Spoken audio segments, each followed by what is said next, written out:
अफगानिस्तान पाकिस्तान सीमा पर 4 दिनों से हवाई हमले और गोलीबारी जारी। तालिबान सरकार ने नूर खान एयरबेस पर हमला करने का दावा किया। ये एयरबेस रावलपिंडी में स्थित है, पाकिस्तान का अहम सैन्य ठिकाना। तालिबान के एक मंत्री ने कहा, डूरन लाइन पार कर पाकिस्तान में दाखिल हुए। दावा, क्वेटा और खैबर पख्तूनख्वा में भी हमले किए। इजरायल, अमेरिका और ईरान के बीच जंग का तीसरा दिन, हालात और गंभीर। कुवैत में अमेरिकी फाइटर जेट क्रैश, हादसे की जांच शुरू। दुबई और अबू धाबी में 16 घंटे बाद फिर धमाकों की खबरें। एयर डिफेंस सिस्टम ने संदिग्ध ड्रोन और मिसाइलों को हवा में मार गिराया। इससे पहले दुबई पोर्ट और बुर्ज खलीफा के पास हुआ था हमला। जंग में लेबनान का उग्रवादी संगठन हिजबुल्लाह भी शामिल। ईरान के विदेश मंत्री अब्बास अरागची ने कहा, फिलहाल स्ट्रेट ऑफ हॉर्मुज बंद करने का इरादा नहीं।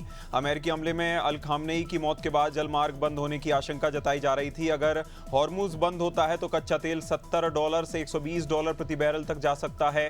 हालांकि एक्सपर्ट मान रहे कि तेल कीमतों में उतार चढ़ाव का जोखिम अभी बरकरार है। इजरायल, अमेरिका की संयुक्त कार्रवाई में अली खामनेई की मौत के बाद ईरान में शोक और गुस्से का माहौल। तेहरान समेत कई शहरों में लोगों ने डेथ टू अमेरिका और डेथ टू इजरायल के नारे लगाए। शिया समुदाय के लोग सड़कों पर उतरे। जवाबी कार्रवाई की मांग तेज। भारत में श्रीनगर, लेह और लखनऊ में विरोध प्रदर्शन। दूसरी तरफ वाशिंगटन डीसी और लखनऊ में मनाया जा रहा जश्न। इजरायल, अमेरिका के संयुक्त हमले लगातार दूसरे दिन भी जारी। Islamic Republic Revolutionary Guards Corps के मुख्यालय निशाने बनाए गए, जहां ईरान के सुप्रीम लीडर अली खामनेई की मौत की खबर सामने आई। अमेरिकी राष्ट्रपति डोनाल्ड ट्रंप बोले, हमलों में 48 ईरानी नेता मारे गए। ट्रंप का दावा, अमेरिका ने ईरान के 9 जहाज डुबो दिए। जहां इजरायली हमले। ईरान के सुप्रीम लीडर अली खामनेई की मौत के बाद पाकिस्तान के कब्जे वाले कश्मीर में विरोध प्रदर्शन शुरू। गिलगिट बाल्टिस्तान में प्रदर्शनकारियों ने संयुक्त राष्ट्र कार्यालय में आगजनी की। गिलगिट स्थित United States Development Programme (UNDP) दफ्तर को भी नुकसान पहुंचाया। हिंसा के बाद इलाके में सुरक्षा बल तैनात। जम्मू कश्मीर के कई जिलों में कर्फ्यू जैसे हालात। नरेंद्र मोदी और मार्क कार्नी की हैदराबाद हाउस में मुलाकात। द्विपक्षीय वार्ता में रिश्तों को पटरी पर लाने और ऊर्जा सहयोग मजबूत करने पर जोर। व्यापार विस्तार और व्यापक आर्थिक साझेदारी (CEPA) को आगे बढ़ाने पर चर्चा। खालिस्तानी चरमपंथियों पर लगाम लगाने, सुरक्षा सहयोग के मुद्दे एजेंडे में, जहां कार्नी के दौरे पर लक्ष्य 10 साल के लिए।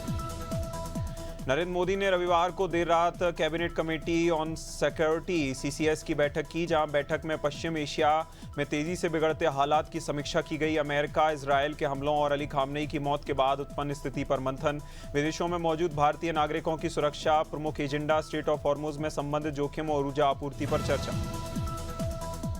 नरेंद्र मोदी ने पौंडीचेरी में 2700 करोड़ और तमिलनाडु में 4400 करोड़ रुपए के प्रोजेक्ट्स लॉन्च किए, जहां तमिलनाडु में 8 नए अमृत भारत रेलवे स्टेशन का उद्घाटन।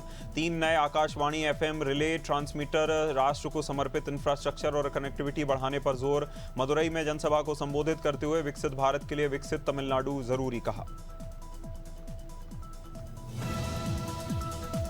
होली के त्यौहार को देखते हुए रेलवे स्टेशन पर यात्रियों की भीड़ बढ़ने लगी। ग्वालियर रेलवे स्टेशन पर GRP ने सघन चेकिंग अभियान चलाया। स्टेशन परिसर, प्लेटफॉर्म और एंट्री गेट पर अतिरिक्त पुलिस बल तैनात। बिना टिकट यात्रियों की जांच के साथ संदिग्ध गतिविधियों पर खास नजर।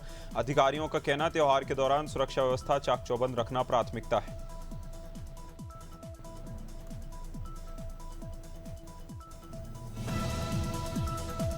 मुरादाबाद में शिया समुदाय के लोगों ने ईरान के supreme leader Ayatollah Ali Khamenei की शहादत पर विरोध प्रदर्शन किया। संयुक्त राज्य अमेरिका और इजरायल के खिलाफ नारेबाजी की गई। प्रदर्शन में बड़ी संख्या में लोग पहुंचे।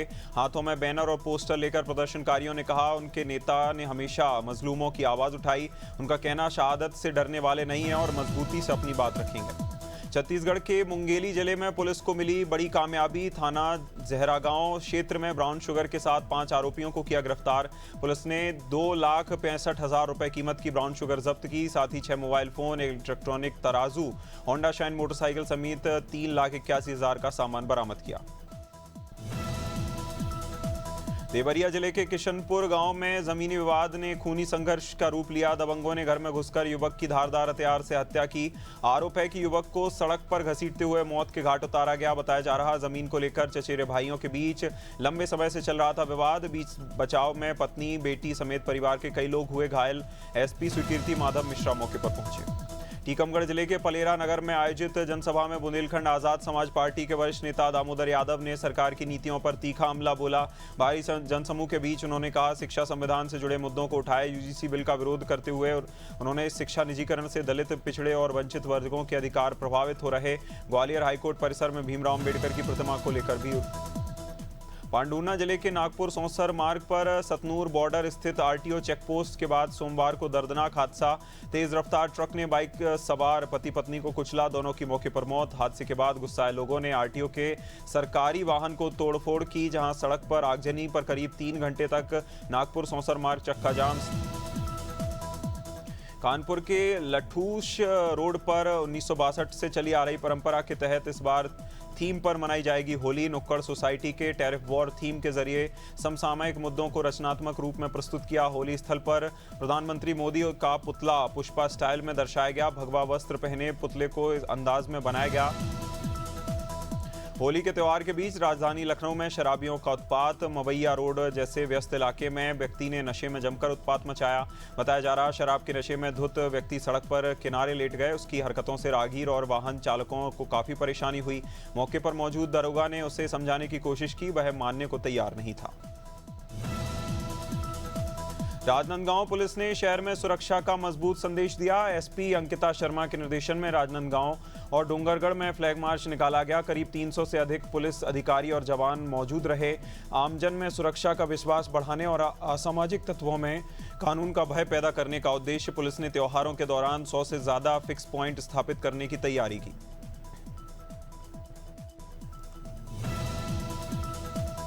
कौशाम्बी जनपद में होली से पहले पुलिस ने अवैध शराब के खिलाफ सख्त अभियान चलाया। 4 थाना क्षेत्रों में छापेमारी कर 90 लीटर अवैध देशी शराब बरामद की गई। कार्रवाई के दौरान 4.5 क्विंटल लाहन और शराब बनाने के उपकरण नष्ट किए गए। महेबा घाट, कौशाम्बी, सैनी और सांदीपनी घाट थाना क्षेत्रों में संयुक्त कार्रवाई की गई। पुलिस ने 4 आरोपियों को मौके से गिरफ्तार किया।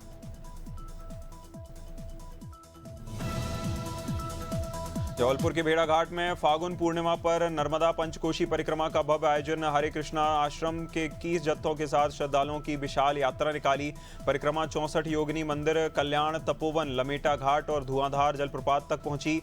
श्रद्धालुओं ने नाव से नर्मदा नदी पार कर विभिन्न घाटों और मंदिरों में दर्शन किए। पूरे मार्ग में नर्मदे हर के जयघोष लगे। अमेरिका, इजरायल और ईरान के बीच बढ़ते तनाव के बीच शेयर बाजार में भारी गिरावट। 2 मार्च को सेंसेक्स 1500 अंक यानी 1.80% टूटकर 80,000 से नीचे 79,800 पर आया। निफ्टी भी 450 अंक फिसलकर 24,700 के स्तर पर पहुंची। जियोपॉलिटिकल तनाव के चलते निवेशकों में घबराहट का माहौल। पीएम मोदी के इजरायल दौरे के तुरंत बाद 28 फरवरी को ईरान पर स्ट्राइक की गई। इजरायली राजदूत ने स्पष्ट किया, भारत को हमने हमले की कोई जानकारी नहीं दी। उन्होंने कहा पीएम मोदी के दौरे के सैन्य कार्रवाई को जोड़ना गलत है। इजरायल ने इसे प्रीएम्प्टिव स्ट्राइक बताते हुए सुरक्षा कारणों के लिए जरूरी बताया। बाद में अमेरिकी राष्ट्रपति ने हमले में अमेरिका की भागीदारी की पुष्टि की। भारत ने T20 वर्ल्ड कप के सुपर 8 के आखिरी मैच में वेस्टइंडीज को 5 विकेट से हराया। कोलकाता के ईडन गार्डन्स में खेले गए मुकाबले में वेस्टइंडीज ने 195 रन बनाए। जवाब में टीम इंडिया ने 19 ओवर में ही हासिल किया लक्ष्य, जहां संजू सैमसन ने शानदार बल्लेबाजी कर 97 रन बनाए। रोमारियो शेफर्ड की गेंद पर चौका लगाकर जीत दिलाई। T20 वर्ल्ड कप के सुपर 8 मुकाबले में साउथ अफ्रीका ने जिम्बाब्वे को 5 विकेट से हराया। नई दिल्ली के अरुण जेटली स्टेडियम में जिम्बाब्वे ने पहले बल्लेबाजी कर 153 रन बनाए। साउथ अफ्रीका ने 17 ओवर में 5 विकेट खोकर लक्ष्य हासिल किया। डेवाल्ड ब्रेविस ने टीम के लिए सबसे ज्यादा 42 रन की पारी खेली। जिम्बाब्वे के सिकंदर रजा ने ऑलराउंड प्रदर्शन किया। T20 वर्ल्ड कप में भारत ने 196 रन लक्ष्य हासिल कर ऐतिहासिक जीत दर्ज की। आखिरी सुपर 8 मुकाबले में वेस्टइंडीज को 5 विकेट से हराकर टीम ने सेमीफाइनल में जगह बनाई। कोलकाता की ईडन गार्डन्स में भारत ने 19.2 ओवर में टारगेट चेज किया। संजू सैमसन ने नाबाद 97 रन बनाए, जहां विराट कोहली का रिकॉर्ड तोड़ा। आगामी त्योहार को लेकर अमेठी पुलिस अलर्ट मोड पर। पुलिस अधीक्षक सरवावन टी के नेतृत्व में कस्बा गौरीगंज से कस्बा जायज तक फ्लैग मार्च, जहां शांति सुरक्षा कानून व्यवस्था बनाए रखने का साफ संदेश। अधिकारियों ने आमजन से मुलाकात कर हालचाल जाना और सुरक्षा का भरोसा दिलाया।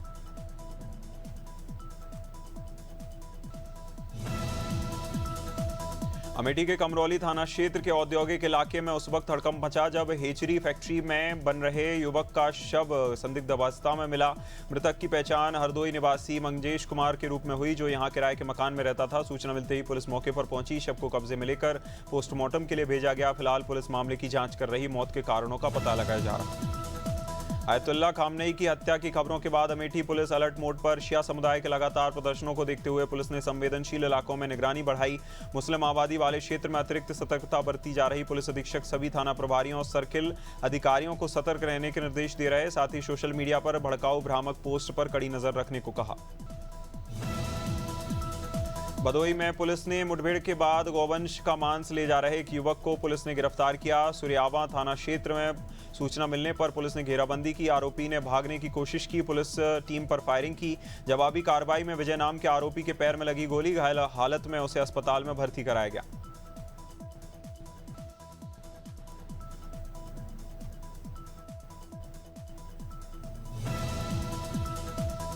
बस्ती में होली से पहले अवैध शराब के खिलाफ बड़ा अभियान। एसपी डॉक्टर यशवीर सिंह के निर्देशन में कार्रवाई करते हुए पुलिस ने 48 लीटर अवैध शराब, 200 क्विंटल लहान बरामद किया। छावनी और दोबौलिया पुलिस की संयुक्त टीम ने सरयू किनारे पहुंचकर लहान को नष्ट किया। पूरी कार्रवाई सीओ स्वर्णिम सिंह की मौजूदगी में हुई, जहां पुलिस का कहना है अवैध शराब माफियाओं पर आगे भी सख्त कार्रवाई जारी रहेगी।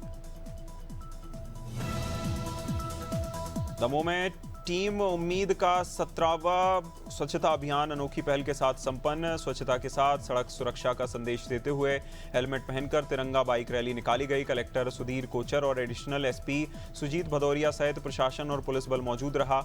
अभियान में शामिल रहे। बेतालल पार्क में साफ सफाई के बाद डीडवाना के राम साबास रोड पर शमशान भूमि में भीषण आग लगने से मचा हड़कंप। अज्ञात कारणों से लगी आग ने देखते ही देखते विकराल रूप धारण किया। अंतिम संस्कार के लिए रखी सूखी लकड़ियों को ढेर में अपनी चपेट में लिया, जहां कड़ी मशक्कत के बाद आग पर काबू पाया गया। गनीमत रही आग रिहायशी इलाके में नहीं पहुंची। गाजियाबाद देहात थाना क्षेत्र में पुलिस और बदमाशों के बीच भिड़ंत, जहां 1 लाख का इनामी बदमाश जीशान का पुलिस ने मार गिराया। मुठभेड़ के दौरान जीशान गोली लगने से घायल हुआ था, जबकि 2 सिपाही भी जख्मी हुए। उसका शव मिला, जहां जीशान को अस्पताल ले जाया गया। डॉक्टरों ने उसे मृत घोषित कर दिया। नर्मदापुरम में जिला प्रशासन और खाद्य सुरक्षा विभाग की संयुक्त टीम ने मिठाई और नाश्ता दुकानों पर अचानक छापेमारी की। चलित खाद्य प्रयोगशाला के माध्यम से मौके पर 30 नमूनों की जांच की गई, जबकि केसर पेड़ा, कुंदा बर्फी, बेसन लड्डू, मावा और समोसा सहित 13 नमूने जांच के लिए संग्रहित किए गए। निरीक्षण के दौरान भागचंद कहार, महेश मिष्ठान और केला देवी नाश्ता सेंटर पर कार्रवाई। कवर्धा में सड़क सुविधाओं को बेहतर बनाने के लिए उप मुख्यमंत्री विजय शर्मा ने केंद्रीय परिवहन मंत्री नितिन गडकरी से की मुलाकात के दौरान कवर्धा में 4 लेन बाईपास, नेशनल हाईवे 30 के धवाई पानी से कवर्धा होते हुए सिग्मा तक विस्तार और बाईपास रोड की स्वीकृति का प्रस्ताव रखा। केंद्रीय मंत्री ने प्रस्ताव को गंभीरता से लेते हुए 160 किलोमीटर तक सैद्धांतिक मंजूरी दी। उत्तर प्रदेश के बहराइच में जमीनी विवाद के चलते युवक ने अपने ही परिवार के 4 लोगों की कुल्हाड़ी से हत्या की। घटना के रुपईडीहा थाना क्षेत्र के बसंतपुर रूदल गांव में एक आरोपी ने अपनी मां, पिता, दादी और बहन पर हमला कर मौत के घाट उतारा। वारदात के बाद इलाके में हड़कंप मचा। सूचना मिलते ही पुलिस और फॉरेंसिक टीम मौके पर पहुंची। आरोपी को गिरफ्तार किया गया। चारों शवों को पोस्टमार्टम के लिए भेजा।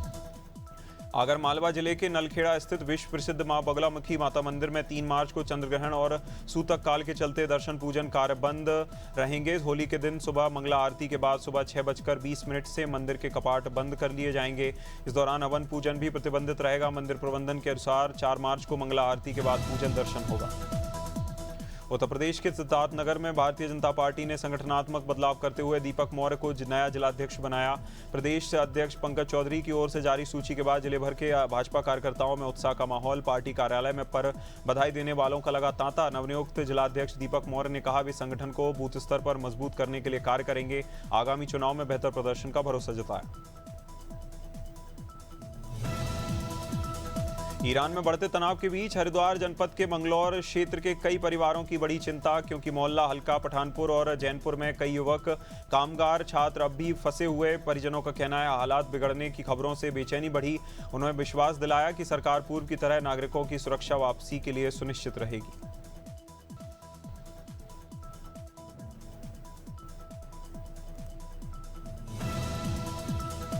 कानपुर क्षेत्र में विधायक उमेश कुमार और पूर्व विधायक प्रणब सिंह के बीच चल रहे सियासी मतभेदों के बीच सर्व समाज के प्रतिनिधियों ने आगे आकर शांति और सौहार्द बनाए रखने की अपील की। वक्ताओं ने कहा, लोकतंत्र में विचारों का मतभेद स्वाभाविक है, लेकिन इससे सामाजिक एकता प्रभावित नहीं होनी चाहिए। क्षेत्रवासियों से राजनीतिक प्रतिस्पर्धा को व्यक्तिगत संबंधों से अलग रखने और भाईचारा बनाए रखने का आग्रह किया। अमेरिका ने ईरान पर हालिया हवाई हमले में एंथ्रोपिक AI टूल का किया इस्तेमाल। रिपोर्ट के मुताबिक टारगेट पहचान और डेटा एनालिसिस में क्लाउड की मदद ली गई। अमेरिका मीडिया बता रहा, जहां दिलचस्प तथ्य इसी कंपनी का पहले डोनाल्ड ट्रंप ने सरकारी स्तर पर प्रतिबंध लगाए थे। मिडिल ईस्ट में तैनात यूनाइटेड सेंट्रल स्टेट कमांड ने जारी किए। गूगल ने अपना अब तक का सबसे तेज और advance AI image model Nano Banana 2 launch किया। CEO सुंदर पिचई ने इसे कंपनी का बेस्ट इमेज मॉडल बताया, जहां टूल केवल शब्दों से हाई क्वालिटी 4K इमेज तैयार करता है। गूगल सर्च के रियल टाइम डेटा का इस्तेमाल कर ज़्यादा सटीक और वास्तविक विजुअल बनाता है। साधारण AI टूल्स की तुलना में तेज़ प्रोसेसिंग और बेहतर detailing. Washington park high school में 12वीं के छात्रों के लिए अनूठा AI लिटरेसी कोर्स शुरू। कक्षा में गणित इतिहास नहीं बल्कि आर्टिफिशियल इंटेलिजेंस पढ़ाया जा रहा। शिक्षक माइक टोबमैन और स्कॉट कर्न ने मिलकर कोर्स डिजाइन किया। छात्रों को चैटबॉट्स और AI टूल्स का जिम्मेदार बनाया जा रहा, जहां शिक्षकों का मानना AI कार की तरह है। रेनो इंडिया ने 17 मार्च को 3rd generation Reno duster launch करेगी। नई डस्टर ज़्यादा मस्कुलर डिज़ाइन के साथ आएगी। SUV में पहली बार स्ट्रॉन्ग हाइब्रिड इंजन होगा। इसके लिए जहां टर्बो पेट्रोल इंजन भी ऑप्शन में होगा। नई स्टार को RGMP प्लेटफॉर्म पर तैयार किया गया। लेवल 2 ADAS 31 सेफ्टी फीचर शामिल। जीप इंडिया ने 7 प्रीमियम फीचर्स के साथ जीप मेरिडियन लॉन्च की, जहां शुरुआती कीमत 35,95,000 लिमिटेड रन मॉडल के तहत पेश की गई। ये edition top spec overland trim पर आधारित है। स्टैंडर्ड मॉडल के मुकाबले ज़्यादा स्पोर्टी प्रीमियम लुक है। SUV में वेंटिलेटेड सीट्स और पैनोरामिक सनरूफ भी मिलेगा। 10.5 इंच की स्क्रीन भी होगी। फिल्म जन्नत 2 ईशा गुप्ता इस बीच अबू धाबी में फंसी, जहां US ईरान तनाव और फिलहाल हमलों के बीच उन्होंने अपनी सुरक्षा की जानकारी दी। इंस्टाग्राम स्टोरी में लिखा, हम ठीक हैं, हम सुरक्षित हैं। एक्ट्रेस ने मैसेज का जवाब ना दे पाने पर लोगों से माफ़ी मांगी। कहा, समय डरावना है, बहुत कठिन है। क्षेत्र में बढ़ते तनाव से फ्लाइट्स और एयर स्पेस प्रभावित। ईरान के सुप्रीम लीडर अली खामनेई की मौत की खबर पर एक्ट्रेस एल्नाज़ नूरानी का बयान नेटफ्लिक्स सीरीज सेक्रेट गेम्स में नजर आ चुकी हैं। एल्नाज़ इंस्टाग्राम स्टोरी पर उन्होंने मौत की खबर पर खुशी जाहिर की। लिखा, 47 साल से जिस खबर का इंतजार था अब आई। उन्होंने कहा, खामनेई मर गया है, भगवान सबसे बड़ा है।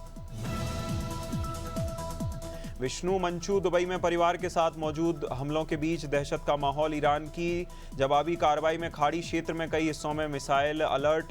एक्टर ने इंस्टाग्राम पर वीडियो शेयर किया। वीडियो में उनके पीछे आसमान में मिसाइल इंटरसेप्शन नजर आया। विष्णु ने कहा, जोरदार इंटरसेप्शन से घर हिल गया। बताया जा रहा उनकी बेटी काफ़ी डरी हुई है। दुबई में सुरक्षा एजेंसियां अलर्ट पर। रणदीप हुड्डा ने जयपुर में लाइव कॉन्सर्ट के दौरान सरप्राइज एंट्री की। स्टेज पर हरियाणवी सिंगर धंधा न्योनीवाला के साथ जमकर डांस किया, जहां नाइफ ब्राउट गाने पर रणदीप ने एनर्जेटिक परफॉर्मेंस दी। गीत में जोश के साथ जैकेट उतारकर स्टेज पर सपाटे लगाते हुए नजर आए रणदीप हुड्डा।